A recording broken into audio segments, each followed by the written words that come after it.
Cardenas.com for more. Without any further ado, the wonderful Jasmin Cardenas.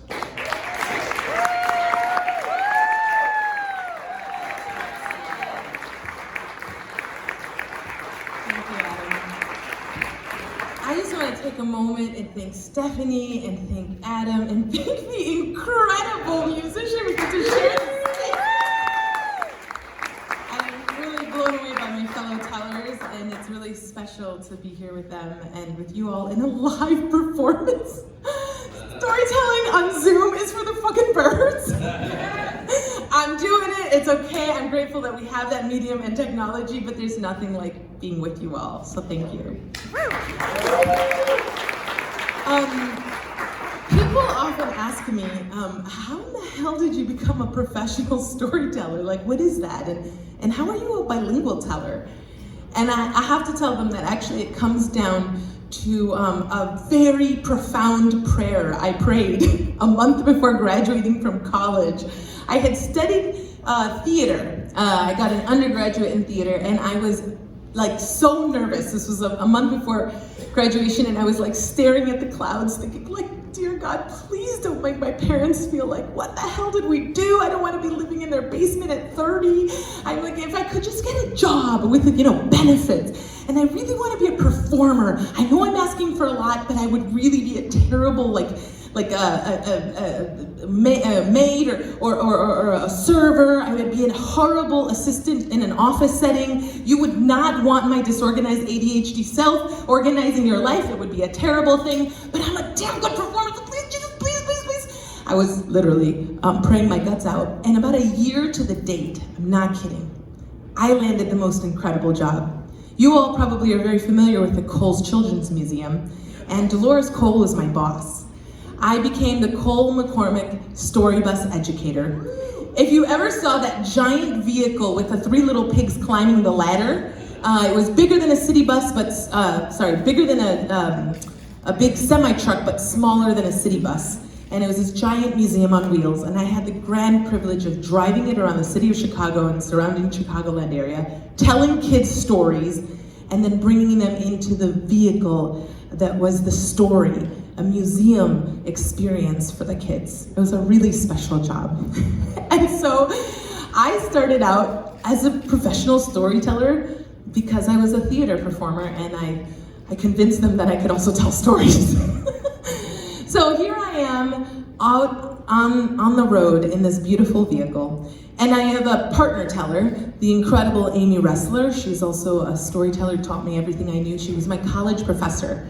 And the theater program was going to close where I had graduated, and so she had gotten this part-time job with me. I was the full-time, she was part-time, and we would tandem tell.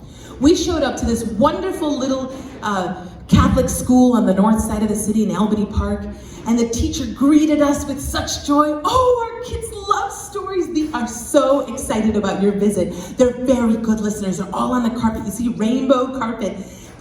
Well, they're all great listeners except Elmer. He doesn't really pay attention. Don't worry about him. You just keep going. The rest of the kids will really appreciate it. And so we started. Once upon a time, there was a great big mama sow.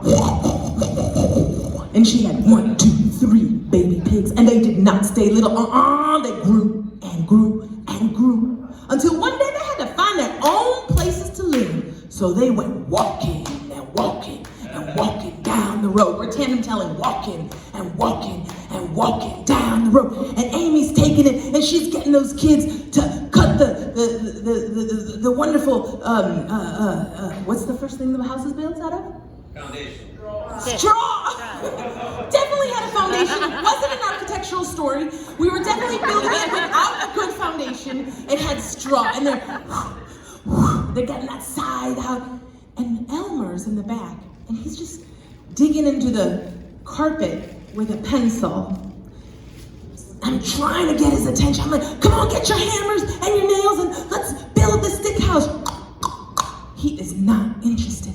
And finally, Amy tosses it back to me, and I said, Cochinito, cochinito, déjeme entrar. And his eyes, he turned, and his eyes were huge. And I looked And my partner Taylor's eyes were also huge. She had no idea what I had said. Little pig, let me in. And she got it. And then we were jumping back and forth, her in English and me in Spanish. And Elmer was huffing, soplaré, y soplaré, y tombaré tu casita. He got really into it. And all the kids were huffing and puffing and building, and by the end, everyone was bilingual. All the pigs and wolves. And the teacher came up to us at the end and she said, oh my gosh, Elmer has never been so engaged.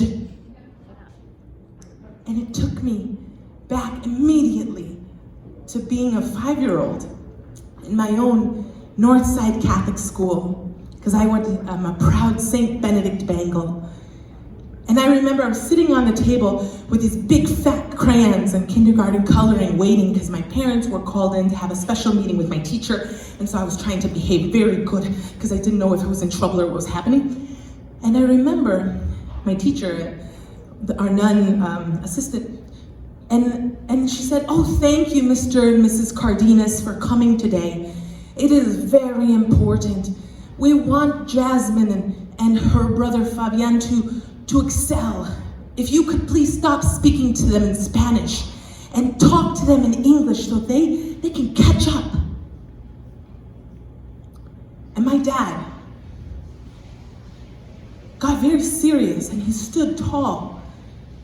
And I remember him in his very broken English saying, we know speak English. We speak Español in casa, in home. You speak English here, school, and we speak in Español in casa.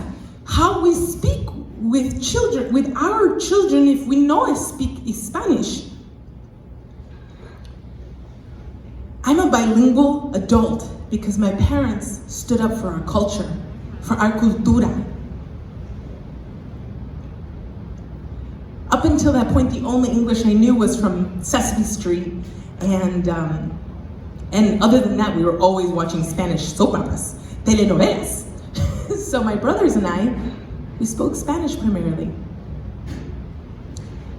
I fast forward in my memory to Elmer, and returning to that classroom, because on the story bus we got to go back again and again. And the second visit we did to their school, I remember I walked into her room, the teacher, and it looked different. Suddenly there was ventana, window, puerta, door, uno, dos, tres, labeling in the classroom. And Elmer was so much more engaged. By the last visit, Elmer came running up to me and he had a book in his hand. Miss Jasmin, mire, tamales como mi familia. Look, Miss Jasmin, it's about tamales like my family. He was holding a book, a Mexican story about an abuelita making tamales. And in our cultura, tamales and abuelitas are very important. And he was a great student. He was absolutely engaged. I was telling the story in Utah to the sponsors' dinner night for this big festival that I was performing in. And after the show, people were saying hello to us, and I remember very clearly this older man. I thought he was definitely in his 90s, as many of the sponsors were seniors. And he was standing kind of right behind this other person I was talking to, and I could feel his eyes burrowing into my head and into my soul. It was a little overwhelming. And this person said hello and thank you, and everyone was very kind, and they walked on, and he walked up to me, and he was so close in my face. And I was a little overwhelmed, and he said, your story,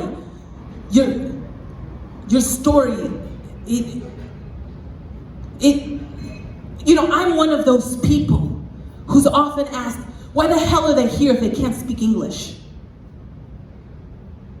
Your story, it made me think. Thank you. And I don't remember how I responded. I just remember being really overwhelmed, and I'm not good at hiding my emotions, so it was probably plastered all over my face. But we did have a conversation after that. And then every set that I performed that week in Utah, I saw him and his wife. They often sat pretty close to the stage. And then they would come by afterwards and thank me. Or comment on the story. Representation matters. It matters to see ourselves on stage, in books, on TV, amongst our friends, amongst our coworkers. I can't do much, but I do speak Spanish and I speak English, so I try to include as many people as I can in my stories. And when my stories telling audiences from many parts of the world, the pigs and the wolves end up speaking in multiple languages, even though I can't speak those languages. I ask for others to help me, because I think we all matter. Thank you.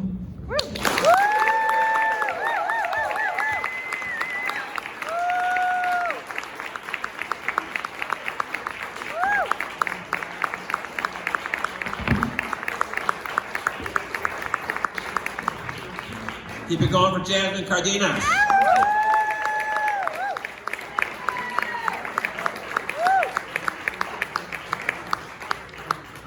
I'm not even going to ask you because I know the answer to this question, so I'll just... Zach Duenow.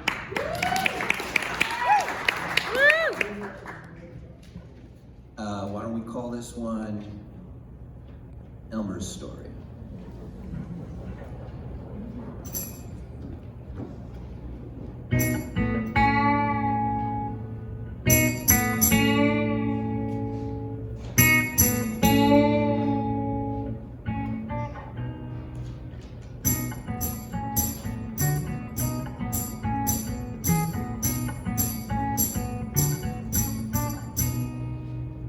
When I grow up, if I grow up, I hope that I'm a storyteller. But teachers tell me, Elmer, listen, you don't listen, Elmer's bad. But I'll listen if you speak to me. I'd love someone just to speak to me. I like mom and dad, por favor. Me encanta tu palabras. Now Elmer hears me, Elmer listens, Elmer knows this story's his.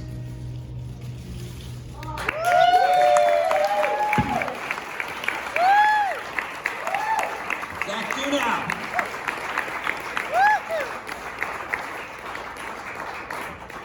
We're 4 for 4 for 4.